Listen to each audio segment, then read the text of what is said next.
Hey everyone, I'm Christine Bray and I'm here for the week 2 of Christine's weekly wellness challenge. I still don't have a name that I like. But anyway, you're here because you want to better your life mentally, physically, emotionally, spiritually, mentally. I don't know which ones I already said, but you're here to better your life in more than one way. And I'm not saying I have all the answers. I've said this before. I do not have all the answers. These are just things that I've done in my life that improved it.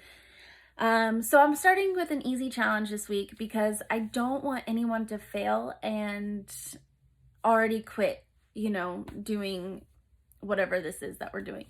So I'm starting with an easy one, which is cutting down on your caffeine intake. I'm not saying you have to quit. I'm not saying you even have to cut down.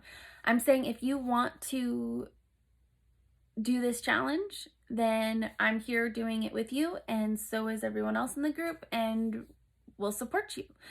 There are huge benefits to cutting down on caffeine. The second I cut down on caffeine, my panic attacks lessened and they weren't as bad.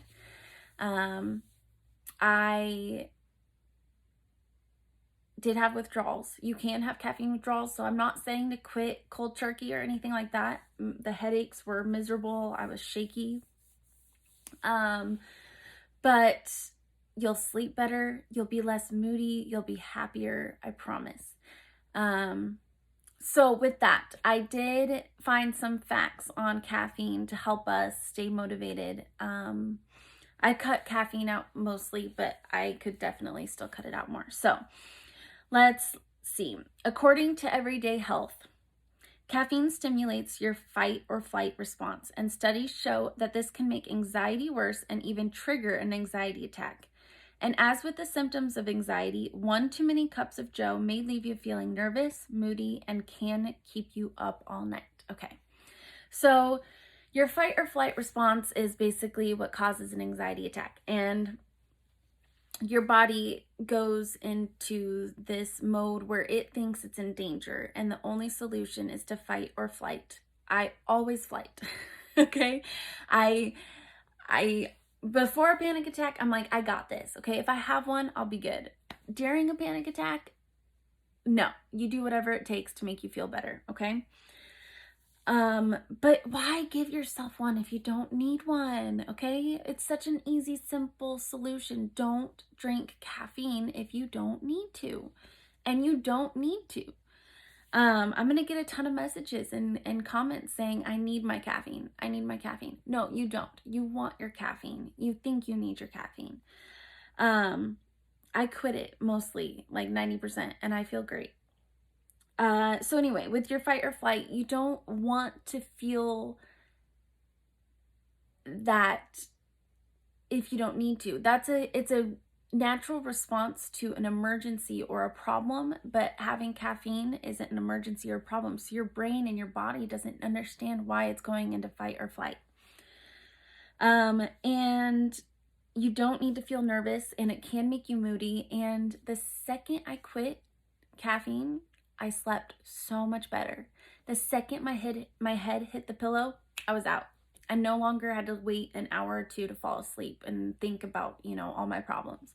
Now my husband falls asleep just as fast, and he drinks tons of coffee. So, take this with a grain of salt. But my advice, quit the caffeine. You can have withdrawals. I've had caffeine withdrawals. They suck. So cut down. Don't eliminate completely. At least not for a while. I did notice after quitting caffeine that many of my panic attacks were from caffeine, I think. Especially having coffee without food. I think it really made it worse. So with that, if you do drink coffee, or if you're going to continue caffeine, then eat with it. It's so important. Eat with it. It's just like other drugs. Eat with it, okay? So also kind of interesting,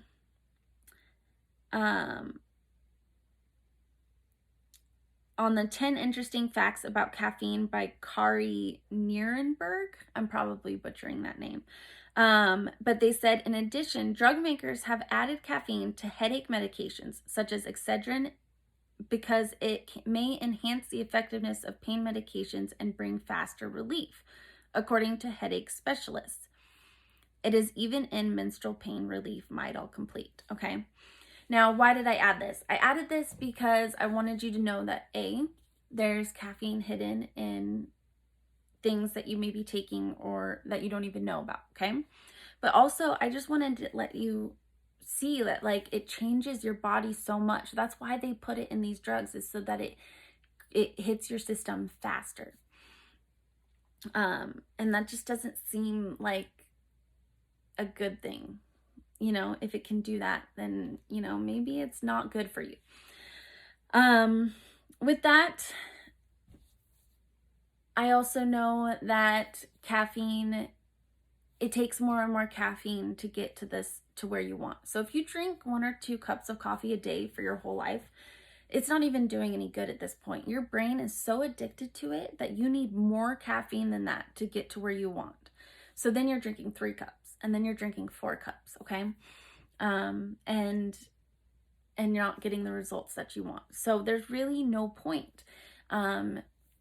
If you're having a really, really, really bad day, isn't it better to quit it? And then if you're really tired or sluggish, or your baby was up all night, then have a cup of coffee to get you through that day, and then not go back to it every single day, if that makes sense. So I guess what I'm saying is cut down, see how you feel, give it one day at a time. Be aware of withdrawals. It does happen. I don't want anyone feeling icky or blaming me for anything. But yeah, I truly think that caffeine is way overused in America, and it's not a necessity no matter what you say or think. I mean, I definitely woke up this morning very sluggish and wanted caffeine or coffee or something. So I get it. I do. But let's see what happens if we cut it down. So set a goal for yourself. If it's 1 cup you cut out a week, that's fantastic. If it's more, even better. And drink water, because caffeine or coffee eats your water supply. So you have to drink more water with it also. So anyway, that's my second spiel for our vlog, and we'll do a different challenge each week. But I'll also just try and check in on you guys and see how you're doing and give you tips and advice as we go. You don't have to do every challenge. I'm not saying you have to do every challenge. And I know I focus on anxiety because that's what I have. But there are other benefits to quitting caffeine, and there are other benefits to the other challenges that we're going to do. So I really hope you guys stick with it. I hope you stick with me. I'm doing the challenges with you guys. I'm not making you do them alone. We're in this together, bettering our lives, bettering ourselves. We've been given this time to get some stuff done. So let's not waste it and create better habits, not worse habits. So anyway, I still don't have a name for this, but yeah, I'm glad you're joining in, and I'll see you in less than a week. Good luck, you guys.